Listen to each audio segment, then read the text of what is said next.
नमस्कार और जूले दोस्तों, ये आज मेरा 5वां दिन है अनशन का पानी और नमक पर। मैं बिल्कुल ठीक हूँ।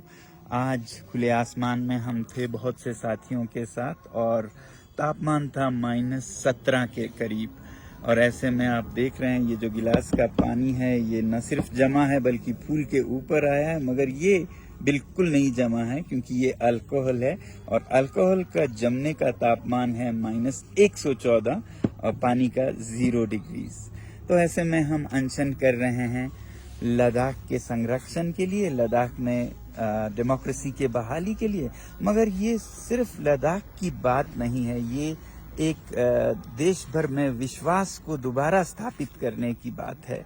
हमारे देश में सब कुछ है, लोहा है, कोयला है, मिनरल्स हैं, मगर कमी है तो विश्वास की, ट्रस्ट डेफिसिट, जिसके चलते अब लोग किसी पे भरोसा नहीं करते हैं।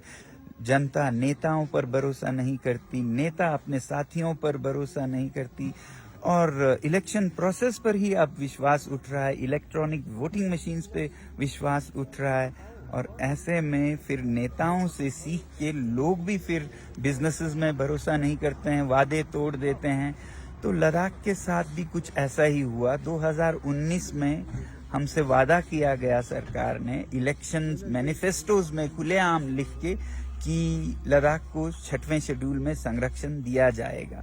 और ये मैनिफेस्टो सिर्फ जुबानी नहीं थे, ये लिखित में आप देख रहे हैं उनकी तरफ से वादे जो लिखित में थे। और 2020 तक फिर वो भूल गए ये वादा।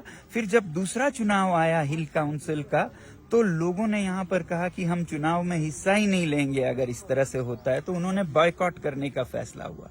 इस पे सरकार ने स्पेशल एरोप्लेन, विमान भेजकर हमारे नेताओं को दिल्ली ले गए और वहां पर उनसे विनती की। और हमारे नेता भी बहुत भोले भाले होते हैं, उन्होंने विश्वास किया और वापस आ गए कि वो सब ठीक करेंगे। और यहाँ पर आके उन्होंने फिर से भारी बहुमत से रूलिंग पार्टी को जिताया, संसदीय चुनाव में भी और हिल काउंसिल में भी। फिर उसके बाद सरकार ने बिल्कुल भुला दिया इसको, 4 सालों के लिए टालम टोल करते रहे। और अब 4 मार्च को उन्होंने साफ साफ कह दिया, ना हम आपको लोकतंत्र देंगे, ना ही संरक्षण 6 शेड्यूल में देंगे। तो आप समझ सकते हैं ऐसे में लोगों का क्या भरोसा रह जाए। अब लोग यहाँ पर फिर से कह रहे हैं कि संसदीय चुनाव को आने वाले हम बहिष्कार करेंगे, बॉयकॉट करेंगे।